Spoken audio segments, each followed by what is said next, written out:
the floor to Engin. And yeah, Okay, the floor is yours.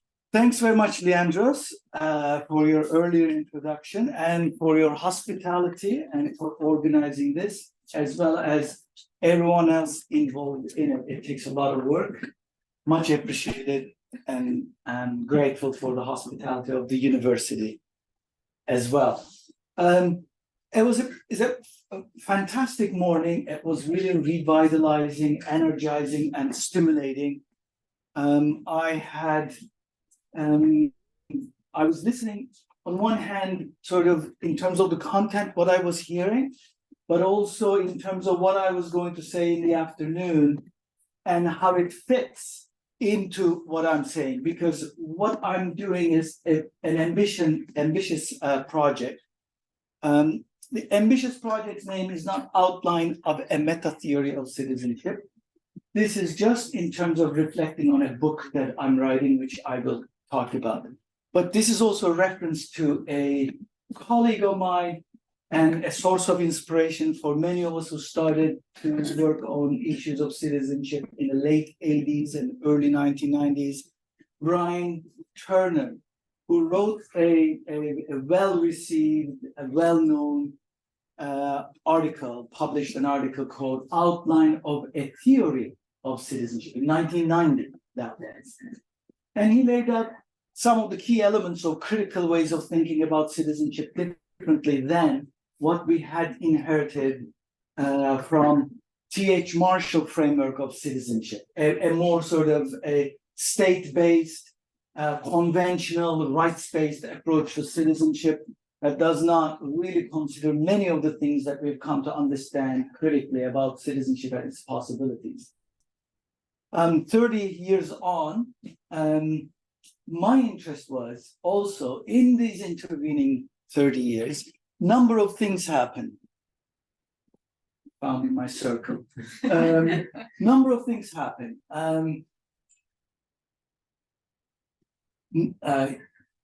Studies, critical citizenship, widen beyond really expectations and imagination that we had in 1990s.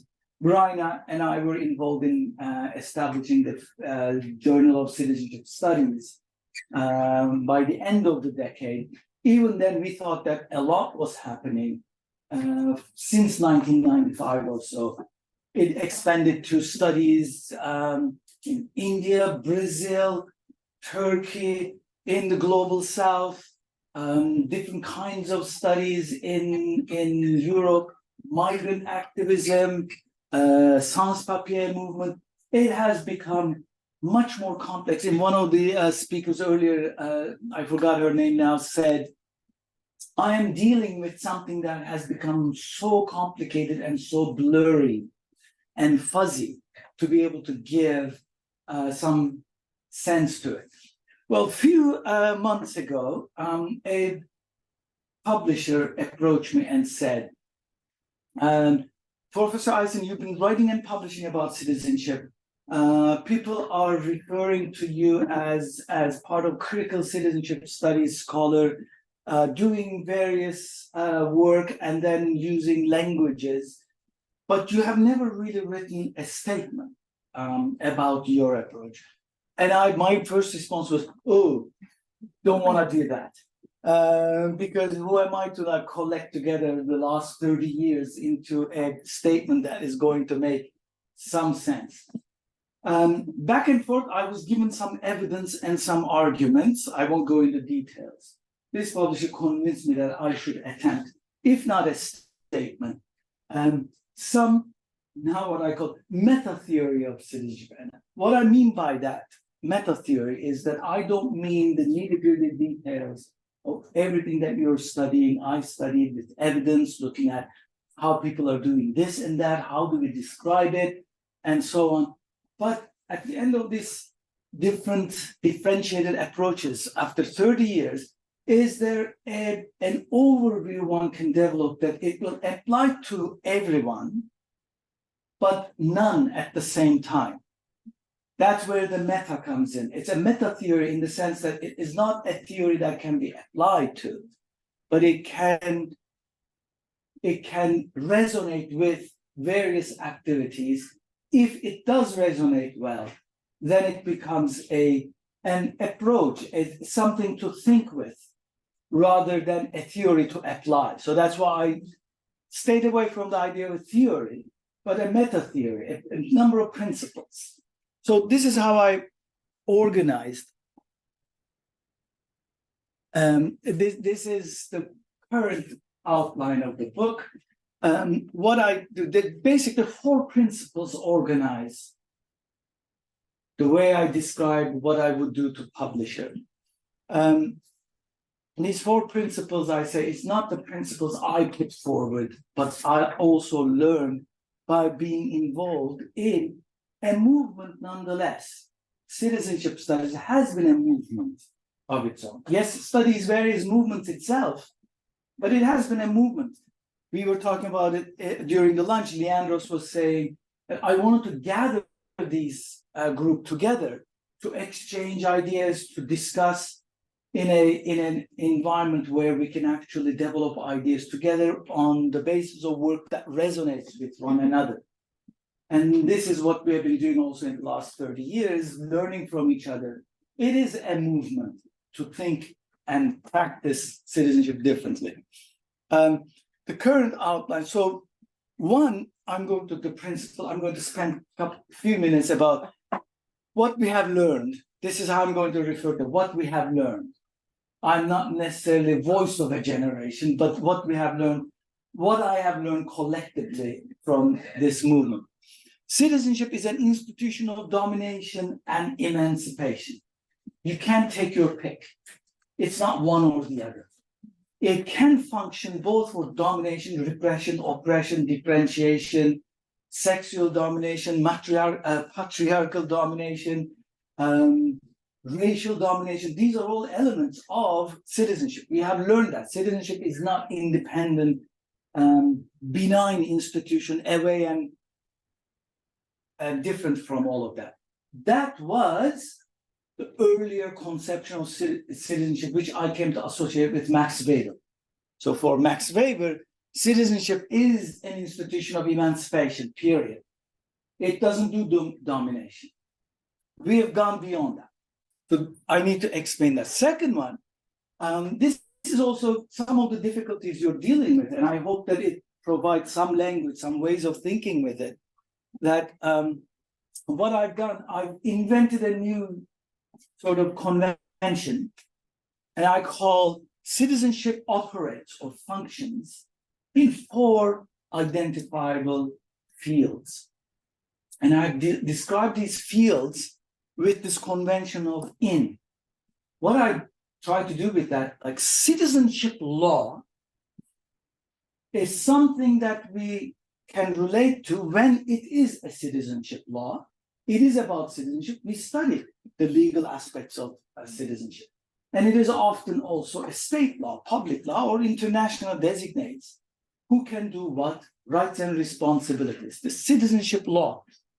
But the complication is that citizenship law does not exist only in explicitly stated citizenship law. Citizenship exists in laws throughout. There are labor laws, migration law, law on children, law on family, law on property. These have all citizenship-related connections. So in other words, citizenship, which I eventually will argue, is transversal in the sense that it cuts through major fields of political life. This is when we experience, when we do not theorize this properly, that's when we get confused and we begin to ask questions like, when people don't use citizenship, are we actually studying something that it is citizenship? Well, yes and no.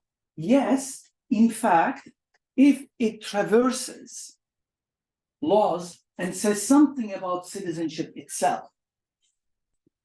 No, if it does not have any connection to it. So, for example, abortion law. It's not about citizenship. It's abortion law is about women's right to their body. But women's right to their body is a right of citizenship. It's not accepted everywhere. It is contested, contestable, and it is fought for, struggled for.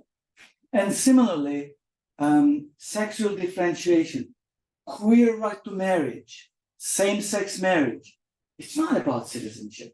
It is about queer people's right to be able to present it in public law and benefit from it, however one phrases it. And yet it is a citizenship experience, citizenship right. So this is what I try to capture. Now, in all of these, same principle applies. Citizenship practices are those practices that are explicitly named and organized as citizenship. You can take benign citizenship practices like voting, like paying your taxes. People do know and associate this as citizenship obligations, but also their citizenship rights. Right to, for example, benefits, right to unemployment benefits, right to housing. These can be expressed as citizenship rights.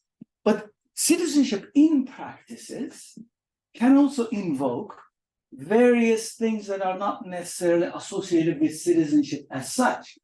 For example, being able to protest without fear of being surveyed. We don't call that as such in practice. And then it gets articulated as privacy. But you can trace it back, well, privacy in the first instance, because in public law, that's the name it goes with. But in the second instance, it is a citizenship right. This is by way of right that we are proposing. Similarly, it's issues of equality. And we have seen earlier, right to public housing. You could just describe that as public housing, but then the way in which it was stated, the right to home and be associated with others as a community is a citizenship right, as a practice. Now, interesting thing comes in here. The third field of contestation of citizenship is citizenship in theory. We don't often take this as a field of contestation, partly because we belong to that field, and then there's an ingrained tendency in us not to speak about ourselves as subjects or objects of research. So we hold it back often, or we reluctantly get pushed into theorizing ourselves as subjects of politics. And yet citizenship in theory has that element. We develop citizenship theory. We are part of citizenship struggles. But, and I like my play of convention best in this, there's also citizenship in theory. That means things that we say, things we do, citizenship in theory is not how it pans out in actual struggles of people. There's a gap. So I'm going to develop this notion of gap a little bit. And then there are citizenship acts. They can be said to be citizenship acts. It could be as benign as, not so benign. Rosa Parks not agreeing with the laws and taking, as a Black person, a Black woman taking her seat on the bus. We say this is an act of citizenship, just in resistance to the framing of the American Constitution, an act performed.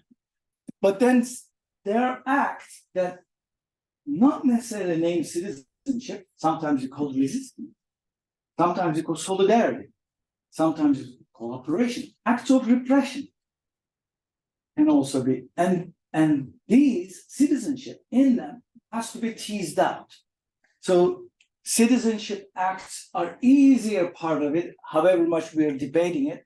Citizenship in acts is even more difficult to identify. You have to really describe in what way you want to explain something that it is about citizenship, that's an act of solidarity. So there is that second principle that needs to be sorted out and explained. This is fields of enactment. These are the fields, and what I specifically focus on is that the gaps and tensions between the two. So I say that most of actually what we struggle through, not in these fields of themselves, but tensions between these fields. So what happens is that citizenship in law or citizenship law says something. And then something happens in act of citizenship. Law says, that's not citizenship, you're going to jail. Act says, no, I'm not going to jail. This is a proper act of citizenship. It's the law that is at fault. And law gets confused. What? The law is in fault? Yep, you're at fault. You've got to change. That is the tension between the two. Similarly, citizenship in theory, obviously, there are tensions. For example, what we say in theory doesn't exactly work that way in citizenship practice. What happens in practice doesn't actually work out in theory. There's always these tensions, and paying attention to these tensions as you're working through evidence. So, okay, this is how I've managed this tension, or if that's my hope. Third principle is that there are also 5 modes of enactment that actually these fields, analytical fields, cannot be left alone to study only through their tensions. There are a number of other fields, modes of enactment that give shape, understanding, and a background on what is happening to citizenship as an institution of domination and emancipation. Where is it ending up? Am I participating in something that is performing a citizenship or generating something that's participating in domination? Have you not asked that question? I have. You always critically reflect on yourself. To what extent this is actually blocking possibilities and opportunities for others whom citizenship should also be open to. So are you yourself participating in elements that are accumulating as domination? Or to what extent one can be sure that it is actually emancipation? Is there a guarantee of it? Can there be guarantees in when one is performing citizenship that it is going to be articulating into emancipatory citizenship? There are no guarantees. So how do we test? How do we measure then these possibilities, impossibilities, and opportunities? So for that reason, I am proposing that actually 5 modes of enactment need to be also studied. The first one is, of course, for many of you is not going to come as a surprise, but to accept at the outset that citizenship is a contestation. It is a struggle. We can't just give simply static description of a dynamic institution that is constantly contested. What citizenship was 20 years ago, 30 years ago, 50 years ago was fundamentally different. Historically has been different. You don't need to be told that property owners, male, heterosexual, white body was the prime figure of citizenship up until recently. Only recently that's began to be broken up, and not yet entirely. So then citizenship is a struggle. It's a social struggle that we cannot just simply forget. Second one is that often, as a mode of enactment, when we use the term citizenship, it's understood as it is only about citizens. But citizenship is a relation concept. It generates its other. This is a meta-theoretical fundamental condition of possibility of citizenship. There is no citizenship, even when it's called universal, that is not generate an other. The question is what kind of other that you generate. It's not that it does generate. You want to generate an other that is going to be called inferior, incapacitated, inadequate, like, for example, the liberal citizenship said about women. Women are hysterical, and they don't have the capacity to perform their mental abilities, therefore they should not be given the vote. It is the cardinal aspect of liberal citizenship. That's how it was constituted. This is said in law. I'm not bringing up an accusation, as it were. This is in law and various other categories as well. it was the exclusion. And then that means it creates citizens out of non-citizens, non-citizens out of citizens. Then it has to be understood what kind of categories it's giving rise to when we're talking about citizenship, particularly in the context of a social structure. That is important to analytically underscore. The third one is, you'll be familiar with, citizenship is about making rights claims. Now, on this, one thing that I want to really and need to explain, there is this discourse that says, oh, wow, this is a right-based approach.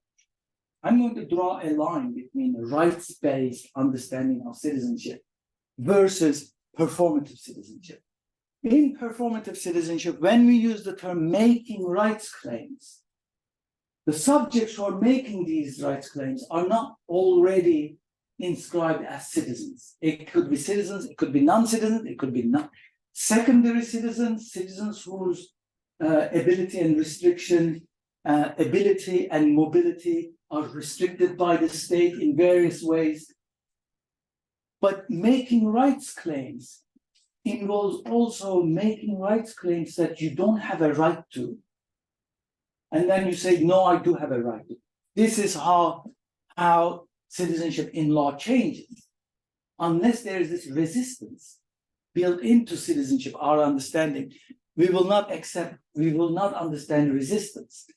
And making rights claims is not only about making rights claims that you don't have a right to, this is the important, but you used to have a right to, because we lose rights. Abortion in the US is a good example. So that means this is back to its dynamic element, that we cannot just consider it as a static, staying the same kind of institution, but we have to constantly say what rights. So in the last 30, 40 years, a lot of rights have been lost in the so-called the birthplace of democracy and citizenship, Western Europe. A lot of rights have been lost. Right to assembly, right to privacy, right to protest, right to benefits, right to unemployment, right to modicum of livable life, right to minimum wage, right to welfare. These are all have been right to public space, right to public transportation. These are all have been shrunk in different degrees in different places. But the overall trend has been, so making rights claims is an ongoing struggle in citizenship for the rights that you do not have and rights that you used to have or you have lost. But one more thing, making rights claims is not an individual activity. It's a collective activity. It comes in this form.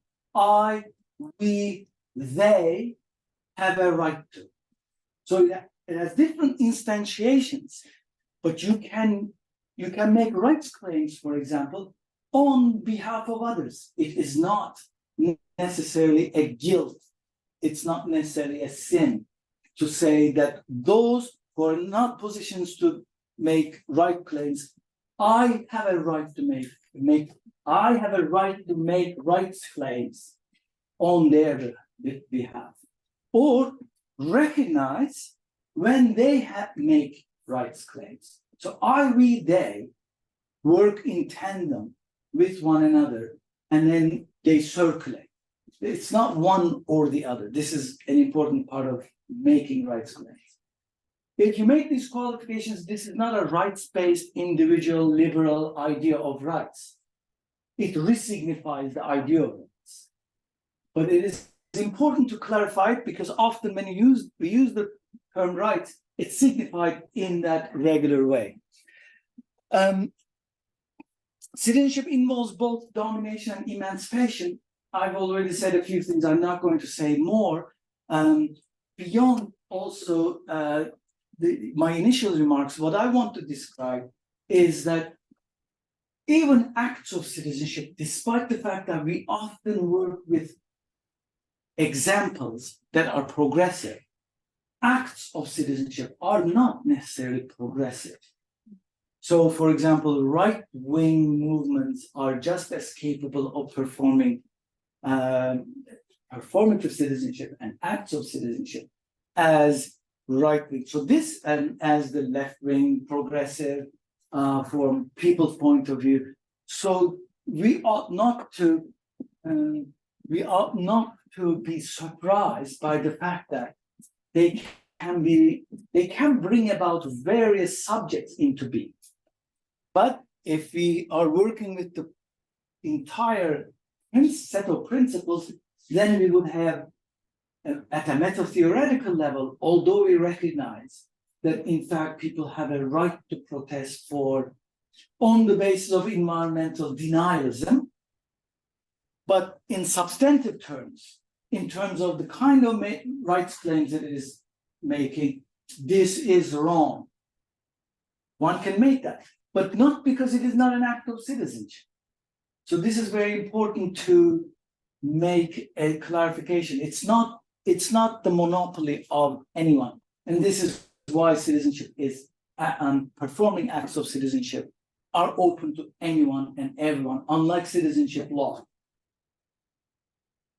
And then finally, in terms of modes of enactment, is that citizenship is transversal in so many ways. I can't go into details, but I already mentioned its transversality through law, practice, theory, and acts. It passes through them, but also in theory, in practice, in theory, it transverses.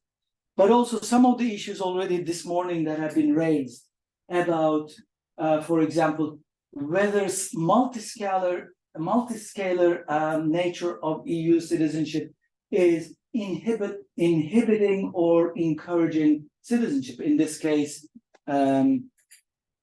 Tatiana's conclusion was it's creating problems in terms of, and then urban citizenship has limits. But if you think transversally, it's very difficult to describe anything urban, national, regional, cosmopolitan, or international in and of themselves. It traverses all these scales. So it's a question of finding those fibers of any given act, any practice, how it traverses all these scales at different levels. And they do traverse. Something that appears to be national, all of a sudden you find international resonance. Something that appears international has local resonance, urban resonance. It's a question of investigating these transversal lines, fibers of any given citizenship action. I'm sorry that I'm short of examples to illustrate the meta theory, but I just want to give you an overview of the kind of thinking that I'm trying to develop rather than exemplify. And there are examples already from this morning, and I look forward to this afternoon and tomorrow. And finally, citizenship. This is the fourth principle. And a particular source of inspiration for this is two figures. One of them is Austin, doing things with words, philosopher, and Mikhail Bakhtin, also a philosopher, writing yourself into the act.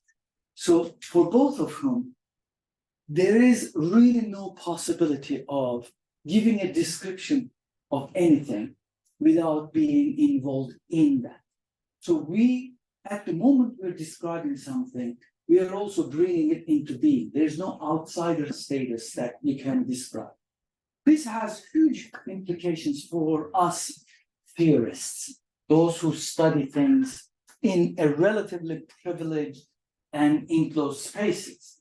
Although we change and push the boundaries of those, there is no possibility for us if we accept that we are not just simply giving an analytical description, but we are participating in a movement that is involved in citizenship struggles, it involves citizens and non-citizens and so on. We need to accept that citizenship involves both observing and participating in its enactment. So as soon as we're making statements about it, you're already bringing our theoretical studies, not meta-theoretical. Theoretical on the specific forms of evidence. We're drawing conclusions. When we make our conclusions, we are struggling to bring a kind of citizenship that we normatively also desire into being. And there is no reason for hiding behind it. You can push it to the forward and say that I'm developing idea of this or that citizenship that involves they are making rights claims, but I am associated with those right claims. I'm invested in demands that are being articulated by a group of you. I'm invested in it. And now I'm giving, in some ways, voice to those demands. I am part of the demands, although the way I come to it, where I come to it from, are different than those who are involved in actual space. The gap can be recognized. In other words, objectivity is the distance, social distance between the theorist and the activist. But then in terms of understanding our own position, we can be activists and call ourselves, I'm a scholar activist of studying this. Therefore, objective distance might remain, but then a subjective distance can be erased and said, this is what it contributes to. And I stand here and nowhere else. This is not the disappearance of objectivity. This is a form of knowledge that accepts the fundamental category of how knowledge is produced. Earlier generations had the right to and privilege to hide. We don't want to. I'll stop there. Well,